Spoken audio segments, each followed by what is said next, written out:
Feminists need to talk about men's issues more because the reality is feminists don't talk about men's issues nearly enough because they say that we don't need a men's rights movement because feminism helps men too. Well, if that were the case, feminism would, well, actually help men too, but they don't. And that's what I'm talking about in this video. And by the way, quick note about my hair, it always looks messier than it is when I'm filming on a screen.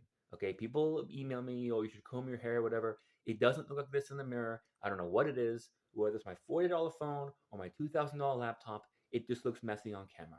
I don't know why that is. But feminists should be, for example, absolutely enraged and up in arms over circumcision. They're always talking about body autonomy and how important body autonomy is and reproductive rights.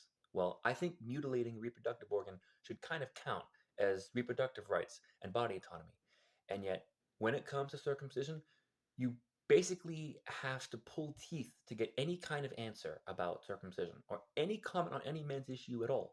And when feminists do talk about it, when they do mention a men's issue, it's always with this tone of like reluctance and contempt, like they hate talking about it. And you can tell that they just don't actually care. Now, feminists will come back and say, well, we're a women's movement. We talk about women's issues. That's fine. The men's rights movement doesn't talk about women's issues a lot either. But there's two major differences. First of all, MRAs do not lobby for laws that discriminate against women. Feminist groups lobby for laws that discriminate against men all the time. And secondly, feminists say that the men's rights movement shouldn't exist and that we don't need the men's rights movement because feminism helps men too. Okay, but you don't.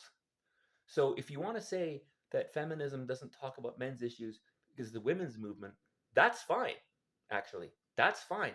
But then don't at the same time say that we don't need the men's rights movement because feminism helps men too. You got to pick one. Which is it? Do you help men too or you women's movement? Right? You can't say we help men too and then say absolutely nothing at all and then say to men, well, you're not allowed to do anything for yourselves. Doesn't work. Sorry.